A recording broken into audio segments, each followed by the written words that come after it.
Welcome back to the Simple Farmhouse Life podcast. Today I'm bringing on special guest Jamerill Stewart.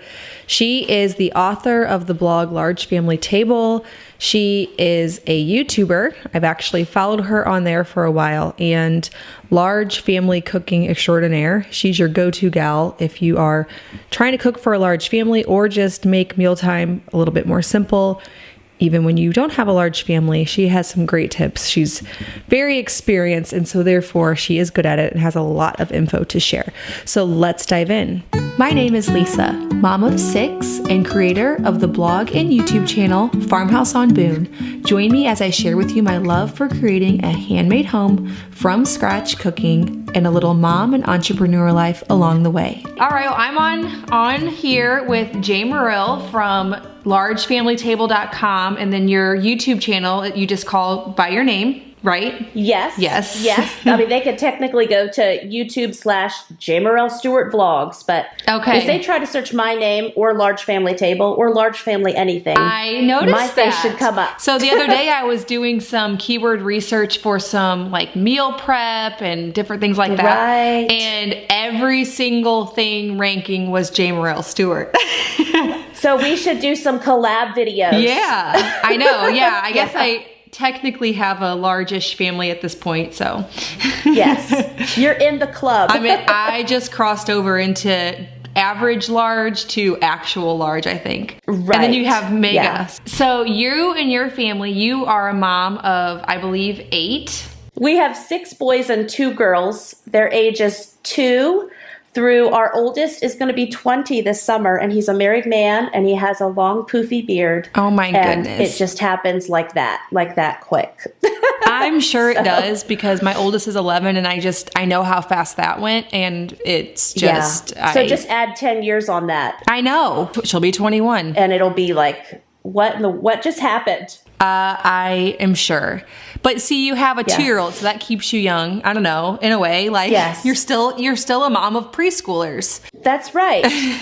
Toddlers. Yeah. And I'm 40, and I know moms who keep on trucking and can have more babies in their 40s. So I would love to have some more babies. Yes. He'll be 3 in July. So we'll see. I think things have slowed down, though. My grandma had, I think, like 4 in her 40s or more. Oh, good. Come on, Grandma. Come on. I know. I'm like, oh my gosh, I don't know about that. Yeah.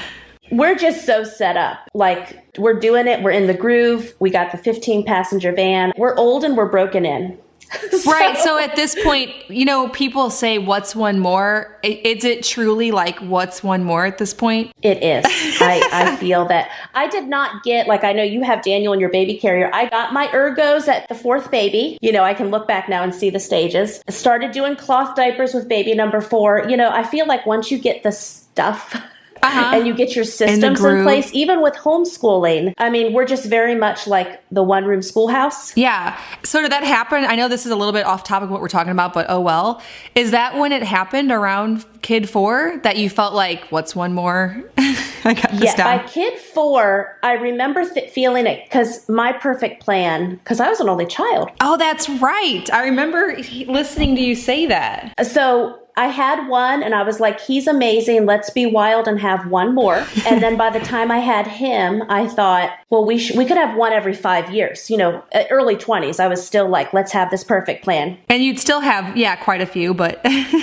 So I was like, let's have one every 5 years. And so we got to number 4. And I remember I still wanted more kids. And I remember feeling like there was something wrong with that. I think obviously just all the society stuff you have to process. And so I felt like maybe I wasn't allowed to have any more. Mm-hmm. And then I just remember getting to the point, working through it in my own head, that no, I can have more kids if I want to. Who says I can't? I know exactly what you are talking about because it's very unusual. I also I enjoy every part of it. I like pregnancy. Exactly. Yeah. I like babies. Yeah. I love Right. newborns. There's nothing I can say about the Just newborn stage. breastfeeding That's all the time. Yeah, like I just Yes. I truly love it. I didn't with my first, but after getting understanding that I didn't have to do what everybody said I did, I actually loved having newborns. Pretty much all the rest of them. Yeah. I use the Moby wrap the first 4 months, then I go to the ergo, and then by the time they're out of that, they're walking and running. Yep, exactly. That's like my strategy to a T. Part of our little story too is when I was pregnant with number 4, because I was a nurse somewhere in life, we wanted to do like special needs foster and adoptive care. And we got into that and just into that world. And we, I guess, unpopular thing to say, but just our personal experience, we hit some roadblocks with it. And it just became very clear that we could not do that in our current season with young children. Wasn't working for us. I have friends who foster and adopt with all kinds of ages. And then I know some stories where it hasn't worked. So you might have to cut that out of the podcast. No, I think that's an honest thing to say because I was actually saying that just the other day to a friend. We had friends over, which we are open back up in Missouri. So if anybody thinks that's not allowed, it's technically allowed. And they brought their foster baby. And I was telling Luke that somebody has to do that. You know, somebody has to do that, but it is definitely not my calling.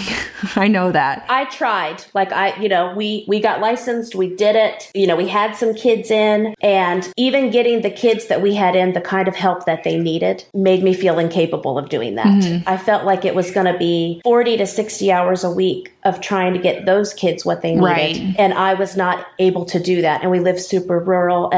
But that experience opened my heart because, okay, so I was pregnant with our 4th. We had our 4th. And you know, when you do foster care, you're ready to go from 4 kids to 8 kids. During that season, my heart just opened to the idea of we could have 8 kids next week. And when that didn't work out during that time, I just thought, okay, well then let's just have all the kids the old fashioned way.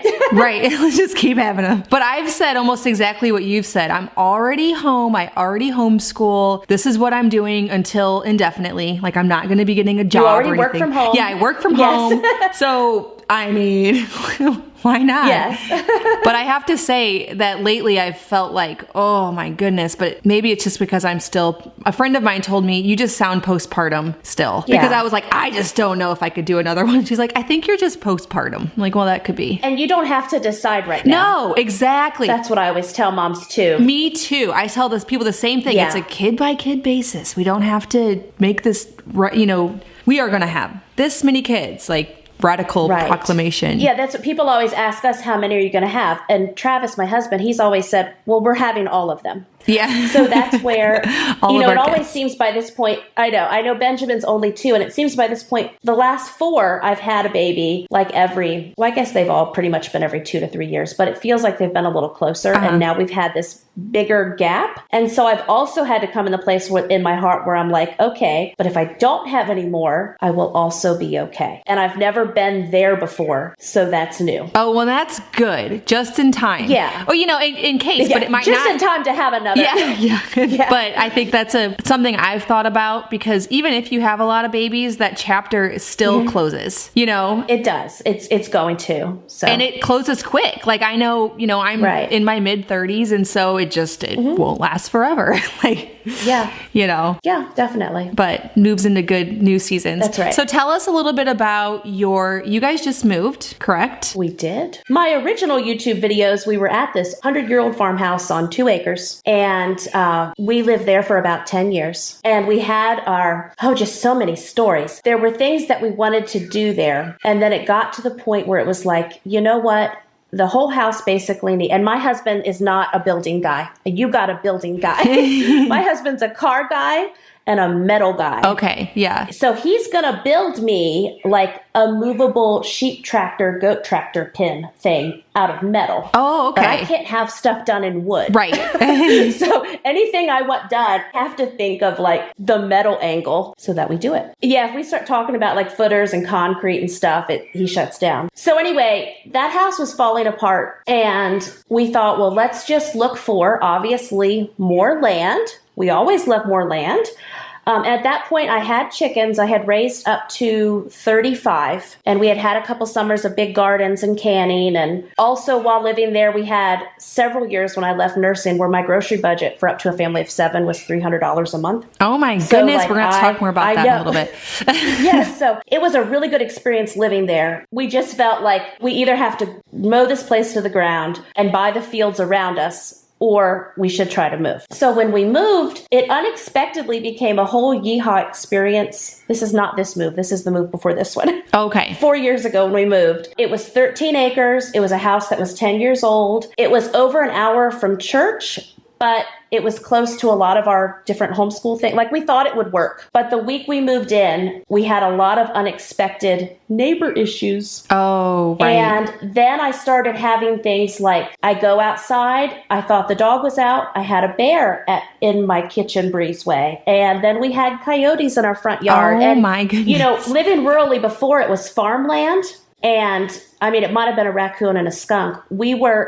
We're just ignorant. The new property was adjoining the national forest. I was not thinking lions and tigers and bears. Oh my. Right. I don't know why I didn't. I think Travis and I've talked about it. And we both were like, we kind of thought deer, but we weren't thinking high level predatory wildlife. Right. And so then I went through, even though we had 13 acres, we couldn't really use it. I couldn't just like at the farmhouse. And like your kids do, I see in your stories, you know, the kids would run to the creek and run to the pond and be free outside. All of those different factors. The first 2 years, we were like, wow, we really want this to work. We were trying to work it out. And then we spent the last 2 years between house shopping and selling a house and moving. I had to tell you all that backstory how we got to where we are now. That's interesting. It just 4 years of basically feeling paused, like, we couldn't do any of the projects and things because you knew you weren't going to stay there. Real quick. We were like, but then what do you do when you just move? Oh gosh, I would never want to do that again. I know. But I know how you can't anticipate some things about a place, you know, especially when you move an hour away.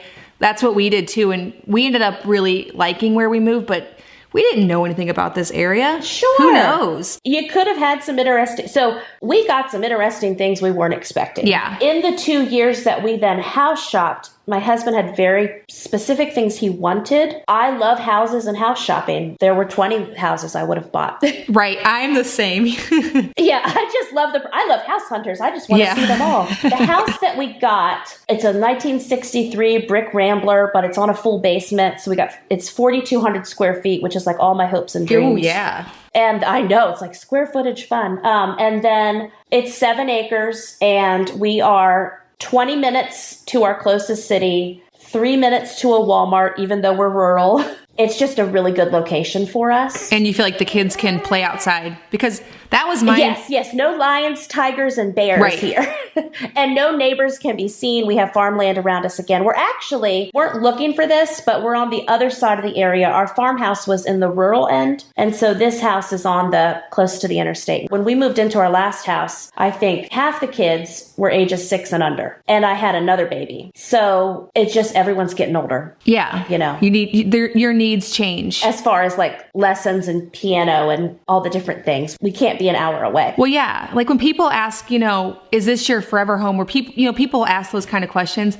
I can never say that because I know how much life just changes. Sure. You know. Definitely. So you never know what situation you're going to find yourself in, but you never know. So your new property, it'll allow for you to maybe like in your first place, get some chickens, some goats, some McGarden. Yes. Are you hoping to produce a lot of your own food? Yeah, we're moving in that direction now. Yeah. Some people have said, Jamerill, you're spreading fear. But I don't know about you, but this whole pandemic thing has been like the first time in my life where besides having had a very small grocery budget in the past, and back then, again, I was gardening and canning and doing the chickens and trying to figure things out with the space we had. And my husband worked all the time and I was having babies home with a bunch of little kids. Yeah. So it takes a while. You know? Oh, yeah. Yeah. So we had been here 3 weeks and then everything became real in our state. And so I was like, you know what?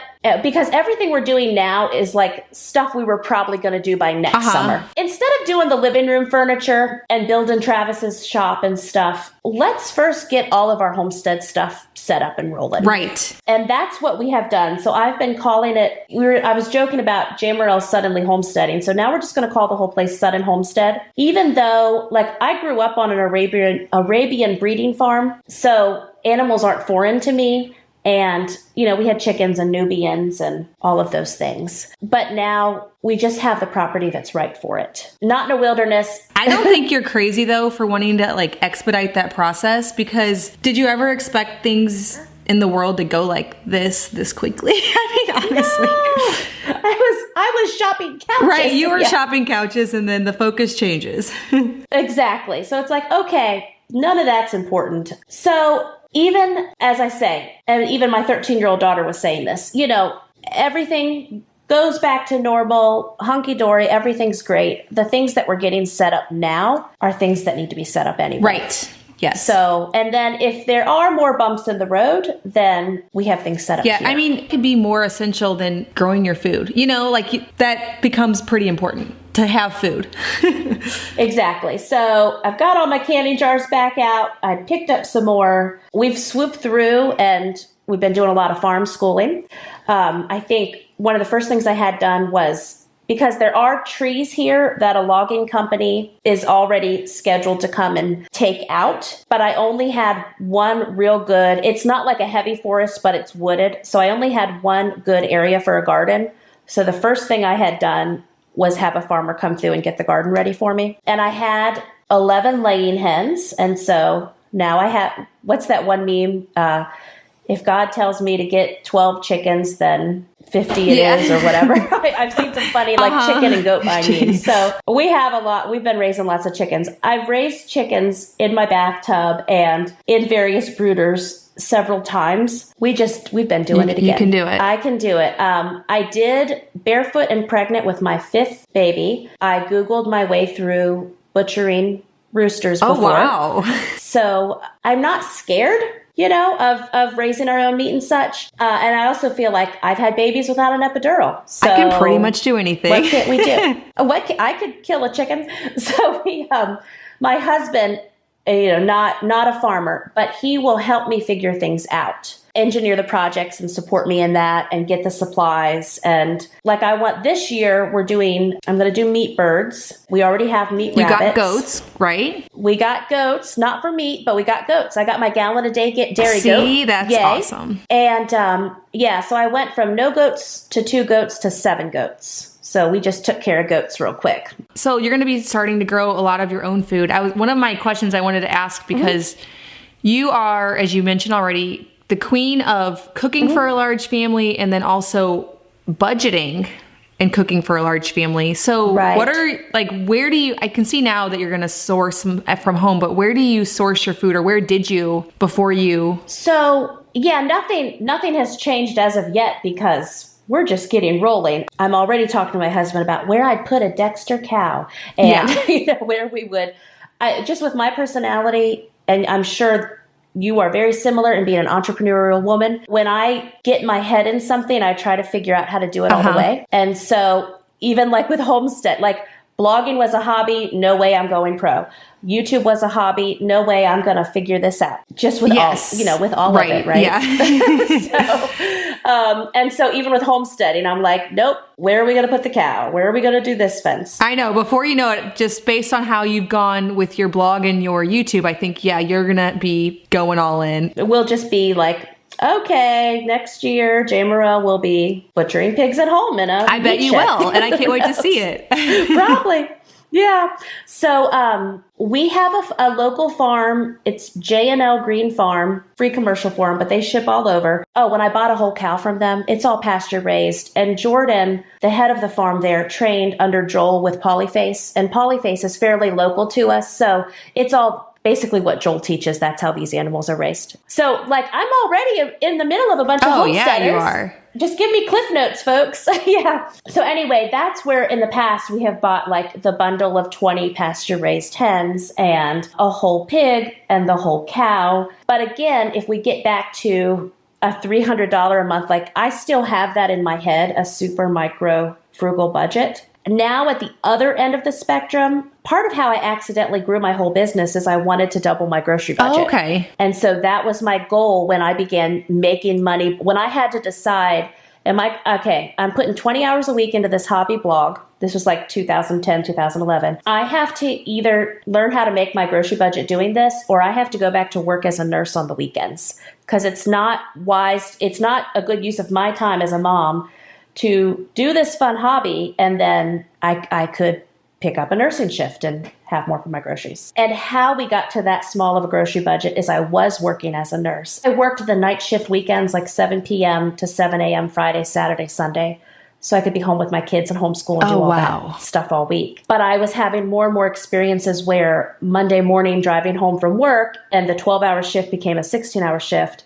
And I would wake up while driving. Oh my gosh. Yeah. And so I had several close calls during that season where I felt like the Lord was telling me to just trust him and come home full time. And so part of that was we had to cut everything bare bones. Our grocery budget became basically what we had left over at the end of the month. So $250 to $300 a month is what it would be. It really, really, really low. So the way that I would do it, I would make my meal plan for the month. We would do things like our fresh fruits and vegetables, lettuce and tomatoes and any berries and bananas. Those are all things. And even bananas, you can sometimes get a week out of, obviously, if you get them green enough before the kids have to, you guys got to do this or you're getting a ton of banana bread. So we would have to do the fresh things first during those first 2 weeks.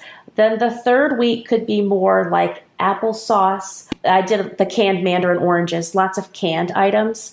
And then by the fourth week, it became more of a pantry challenge. I still had meals planned, but I knew, it might be carrot sticks. I don't know, whatever we have left. At the beginning of the month, I would take 5 kids and we would we have a discount store called Sharp Shopper. And Sharp Shopper, you can do a lot of things in bulk. Even this past week I got a 25-pound bag of oatmeal for $16. And I'm looking at it here. I got a 50-pound bag of wheat berries for $30. 20-pound bag of brown rice for $16. Just lots of good bulk items. They also have a lot of store closeouts. So Yoplait yogurts, 4 for $1. I'm trying to think other things they have. Back then they had a lot of name brand bagels, 2 bags for $1. And so if I went there first, even with my meal plan, I left room in my meal plan for, what kind of exciting random thing am I going to find? And then I'll work it in. So there's a little bit of reverse meal planning there. If it was a month where they had the 2 for $1 bags of bagels, well, that meant I could work bagels some mornings in our breakfast. Otherwise, I would not have bought, I don't know, $1.50 bag of bagels. And I would stock up. That's where I would, I might spend $10 on bagels and get 20 bags of bagels. The next month, if I had any of those left, I could work that into that meal plan. I gave myself some flexibility with what deals I would find at Sharp Shopper. Now, Sharp Shopper is a grocery discount store that we have in Virginia. I think we have 3 or 4 locations here, and then there are several locations in Pennsylvania. I don't work with them. It's not sponsored, but their store has truly blessed me.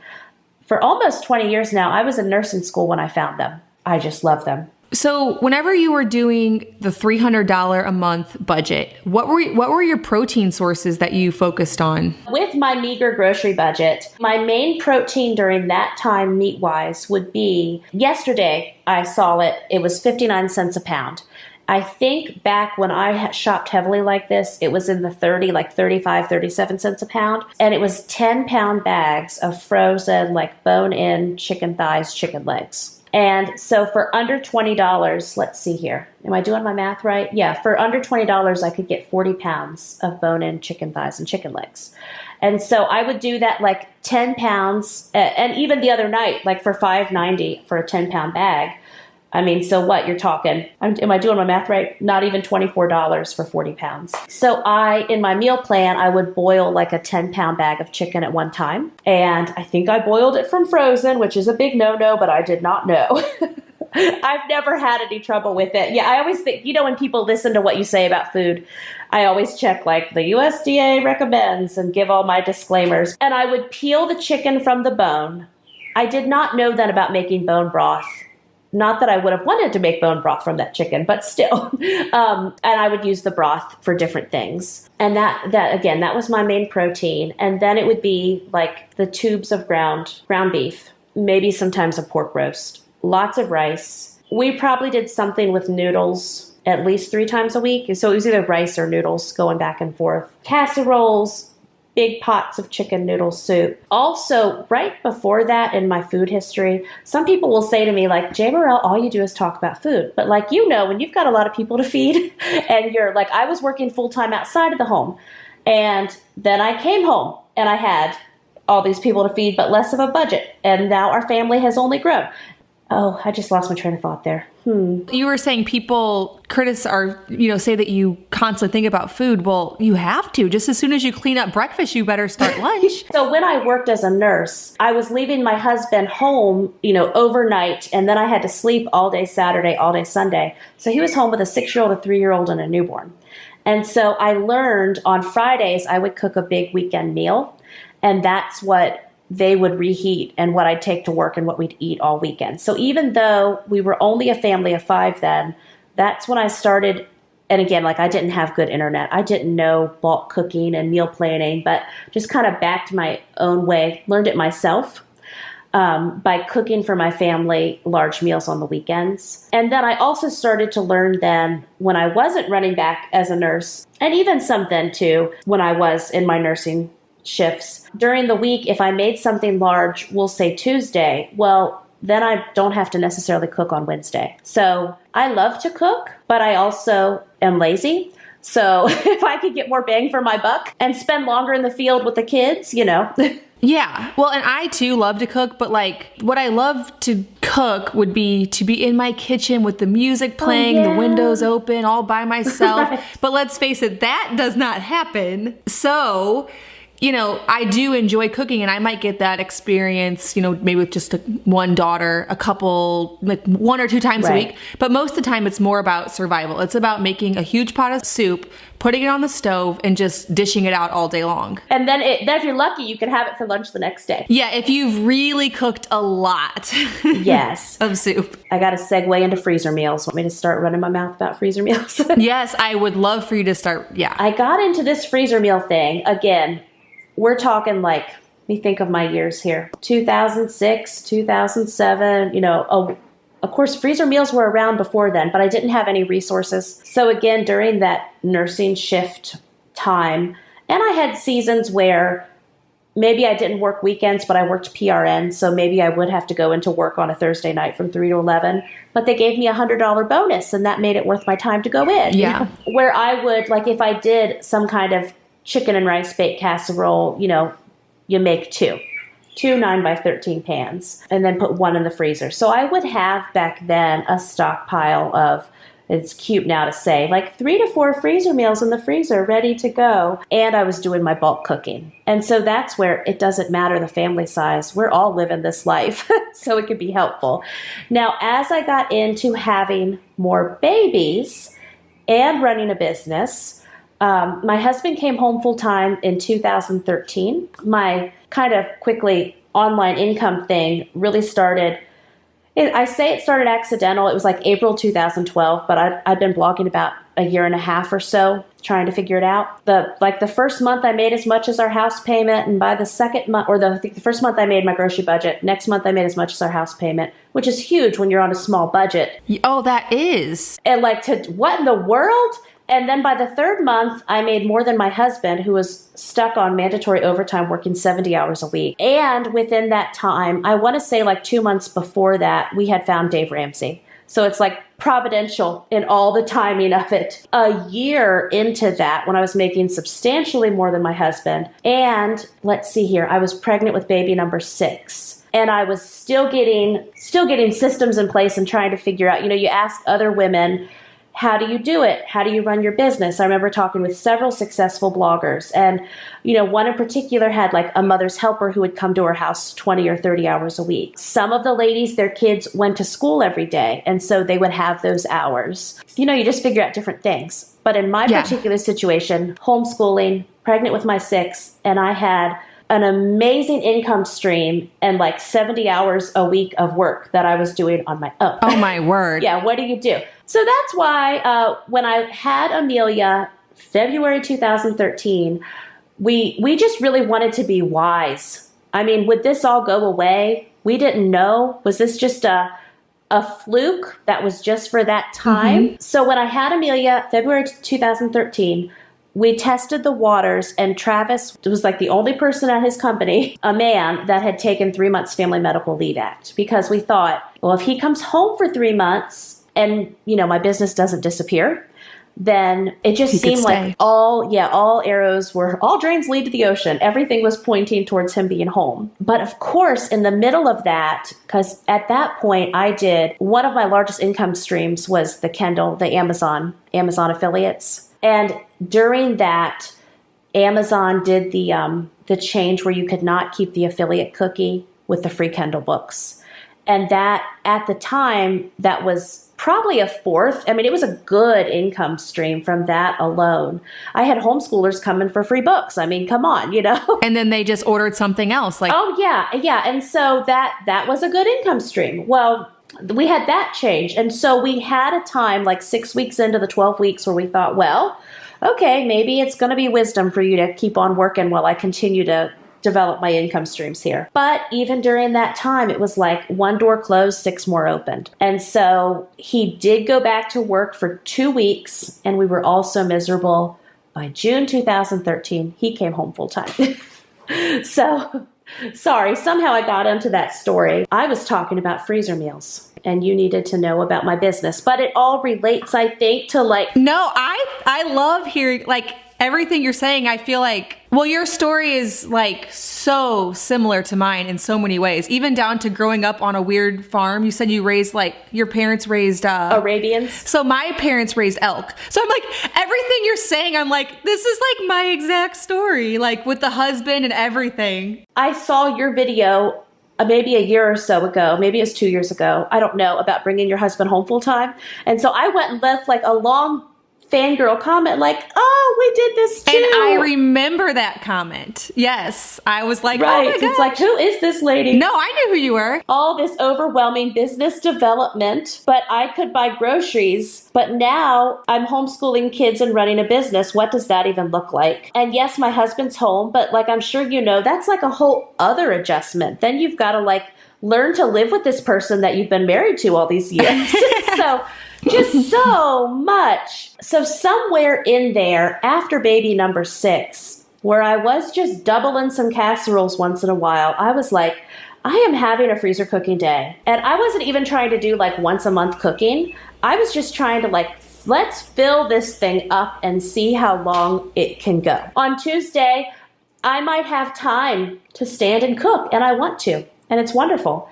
Or the day might totally railroad me, and I am thankful for that lasagna from the freezer. That's right. Exactly what it's there for. I think I blogged about that a little, but then whenever I started doing YouTube 5 or maybe we're getting into 6 years ago, I started videoing it. And so people loved me in my kitchen cooking all day. And they still do so much, don't they? I just want to talk about business, so I've got to stay focused on food. But it's like, I don't know if you had a plan from the beginning.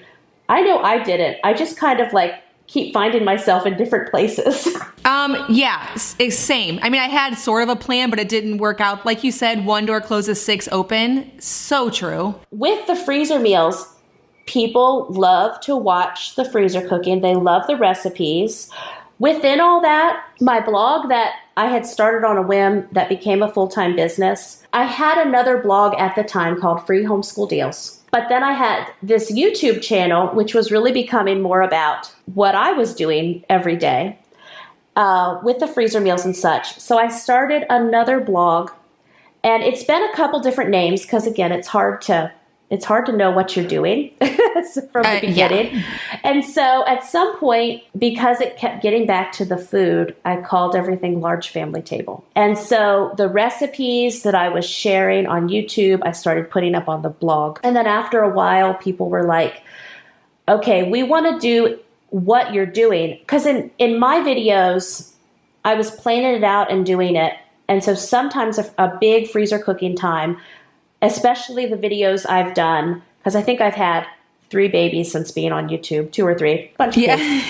The ones where I do a lot of freezer cooking and I'm like super pregnant sitting on a stool, that might take me 4 days. Now, I loved it. It was fun. And I absolutely loved having a ton of freezer meals after the baby. A lot of moms wanted to do that kind of freezer cooking, obviously not let it take 4 half days with a 3-hour nap in the middle because you're so pregnant. Like, how can we plan this out? I started doing these large family freezer meal packs. Since I've done it so many times, it is like I hold the mama's hand.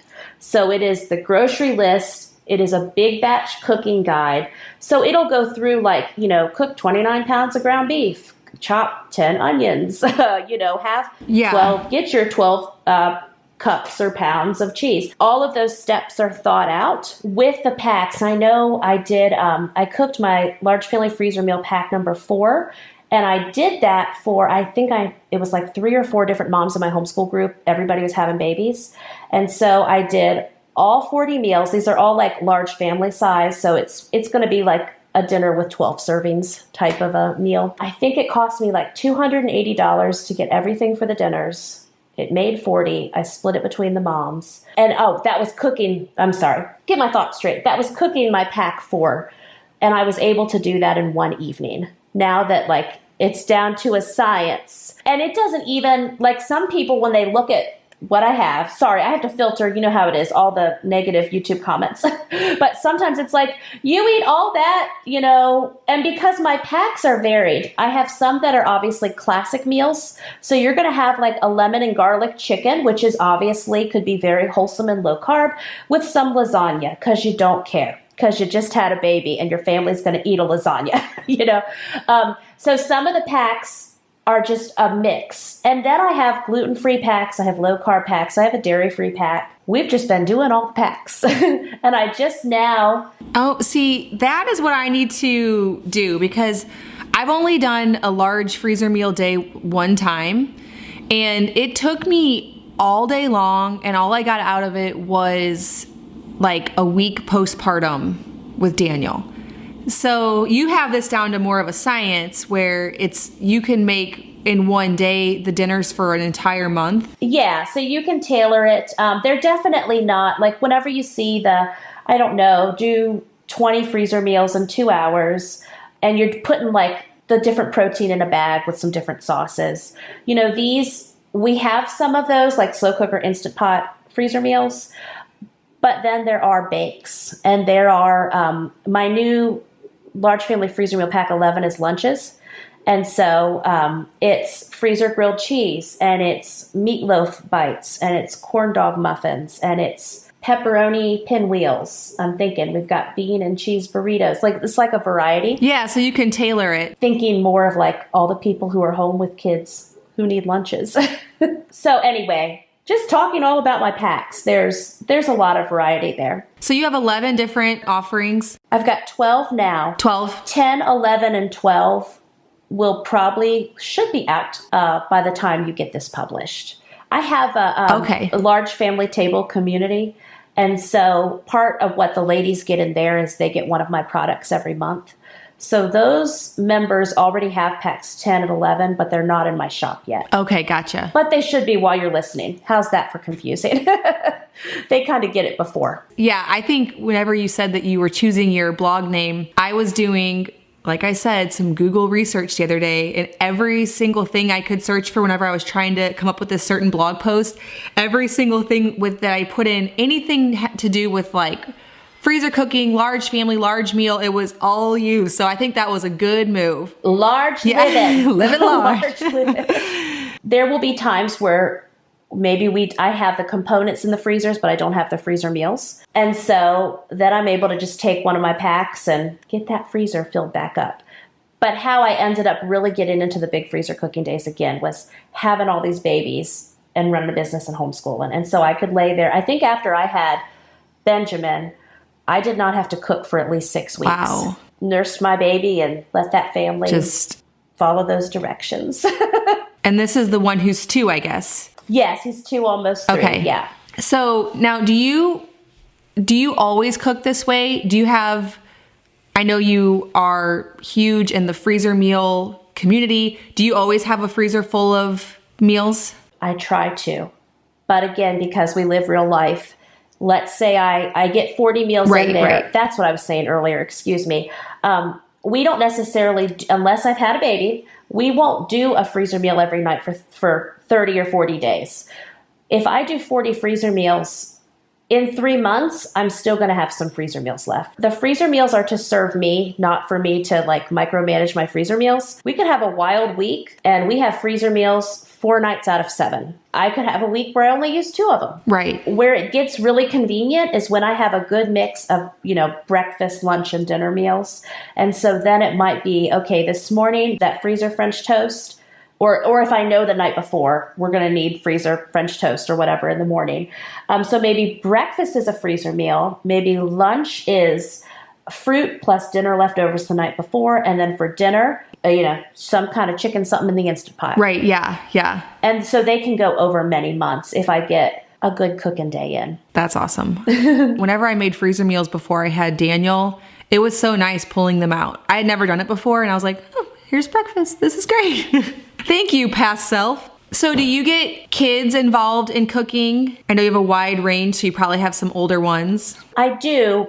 But I don't really show, I feel like I show a lot. I try to keep YouTube video type stuff mostly on me. Definitely there's freezer cooking days where you'll see kids and such. But then there can be times where, I don't know, I filmed a big freezer cooking thing and then a teenage son does the dishes for me and I'm forever grateful. Right, yeah. So I know right now that I'm getting all those canning skills going again, all of my kids are so interested in canning. And my girls are just I just can tell that they want to learn all the canning things. And so I purposely the other day, I figured now how many kids will really be peeling potatoes? But I got 6 of the $1 potato peelers. And I thought, okay, this summer, because I've planted 50 pounds of potatoes. I think we're going to have a lot of potatoes. Yeah. And I was practicing canning those with store-bought potatoes because I want to be ahead of, all this stuff that's going to come in. So I look for ways, obviously, to include them with the cooking. I love hearing different systems, but then I also know there's only so much. There's just only so much I can spend. I think one of my friends, Melanie Young, her site's Raising Real Men, and they had 8 kids as well. Each of her kid had lunch a day of every day of the week, and they would rotate through. And that way the kids learned to make a lot of different meals. And she never had to make lunch. And they would have just things that you wouldn't normally take the time to make for lunch if you're doing school with a bunch of kids. She would have that and her kids would make it and they learned to cook. And then, of course, we have my oldest son who, when he was before he was getting married and moving out on his own, even before that, we were running through okay, this is how you like your smoothies and this is how you do your omelet. And I saw with him quickly trying to pull that together, I thought, okay, I must improve on getting the kids even more involved. Well, and sometimes it's hard. But it's a lot to manage in life. It really is. And it's not something to feel guilty about, because I felt that way before too, because a lot of times, I would just prefer to do it myself and then you feel guilty. And I do involve my kids, but there's times when you just need to get it done. And You know what? They'll learn. It's okay. Okay. He knows how. Yeah, he's had a crash course. He kept himself alive. Right, exactly. Yeah. So I don't have a rotating schedule. I just am not that organized. I don't know about you. Yeah, no, I'm not either. Are you an ENFP by any chance? Oh man, I forget, but that sounds right. I'm trying to remember what I am. It's super creative. Some people would say that I was flighty or unorganized, but yet I get a lot done somehow. And I can handle a lot. That is just about exactly how you could describe me. People think I must have all of these systems in place, and I'm like, no, it's just like you said. I get a lot done in a really weird way. Yeah. So it's every day I brain dump on the whiteboard, and every day, even with chores and such, I don't do a chore chart. I like everyone knowing how to do everything. It's easier for me to call out and assign it based on what's happening that day and based on what that child has that day. I mean, if they have an outside activity, it's going to stink if they're assigned to, I don't know, let's say laundry or something that day. and then they miss it, and then that throws the whole system off. Like I can't juggle that much. Exactly. I could never even do like very strict meal plans for the same reason, because what is that day going to bring?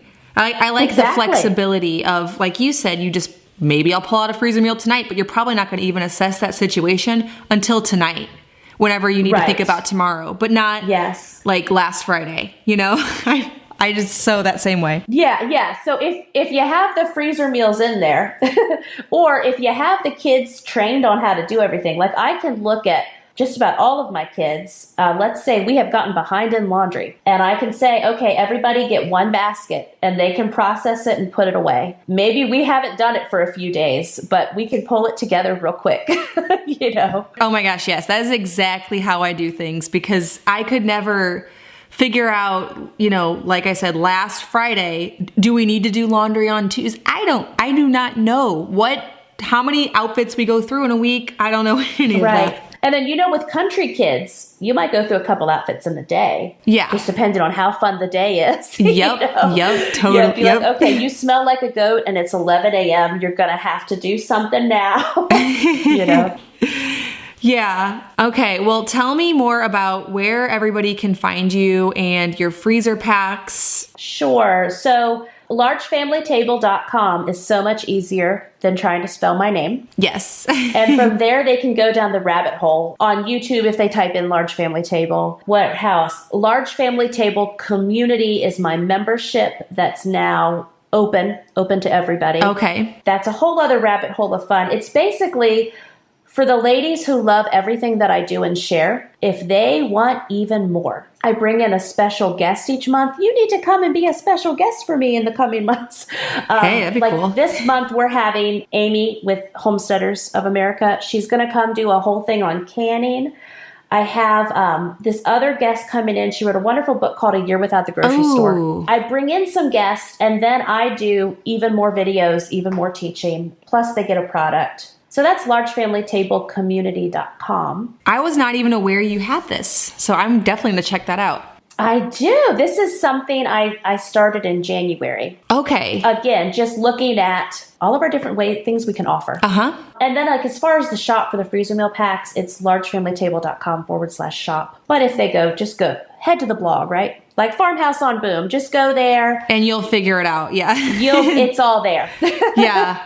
Well, I feel like you and I could talk for hours on business, just all the things. Large family, yes, how that all works with laundry and chores and meals and your budget and everything. I mean, I kept thinking of all these rabbit holes we could go down. So we'll have to try to do this again. Thank you all for listening. All right, well, I hope that you enjoyed that discussion between me and Jamerill. If you are not yet a member of my resource library with all of my free ebooks and printables, you can get all of that at farmhouseonboone.com/farmhouse resources.